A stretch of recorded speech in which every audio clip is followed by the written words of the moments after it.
In this video, I'm going to show you how to set up your social pay account. This process does require that you have an approved account with social pay. So if you haven't signed up for social pay as yet, I have a video on how to do that. I will link it in the card above and in the description down below, so you can make sure and check it out.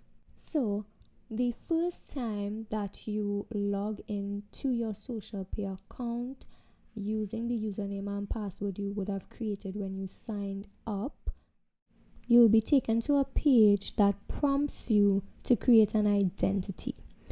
So this is usually your business name or the name under which you do business. Here is also where you indicate whether you are a non-profit organization or not. And on the next page is where you set up how you'll be paying your monthly subscription to use social pay. So there are a few options. One, via bank transfer. This is by doing a direct deposit to their bank account. So they have a First Citizens bank account and a Republic bank account. And what you would need to do if you do decide to go this route, you will have to upload a scanned copy of the receipt that you would get from doing the direct deposit, and then they would verify that, I believe, manually, and that is how you would regularly pay your monthly subscription. Number two is by credit card. So you would simply just input your credit card information and the monthly subscription would come out of your credit card for as long as you are subscribed to social pay. And the third option is to use account funds. So this is allowing the fee to come out of the funds that you would have gotten from your paying customers.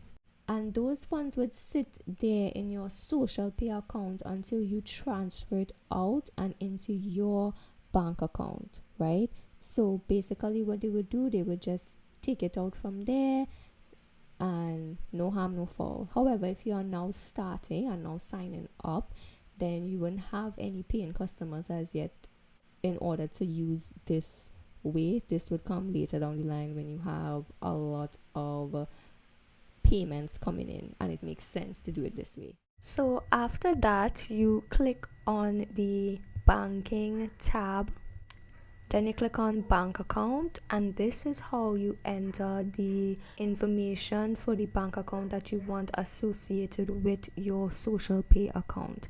In my case, this is my business bank account.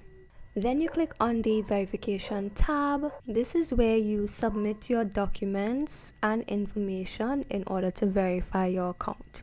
You need to verify yourself as a person first, and then you can verify your business.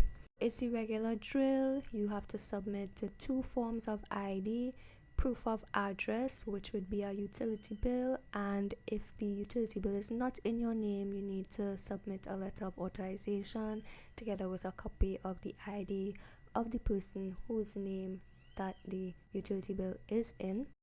And then of course, for your business, it will be the same documents, including your business certificate. So at some point during this process, you will also be prompted to update your business information, that is the business name, the logo, the website, the phone number, email address, etc. Now, if you want to see how I integrated social pay into my website, watch this video. And if for some reason you made it all the way to the end and you haven't even signed up for social pay as yet, watch this video. See you over there.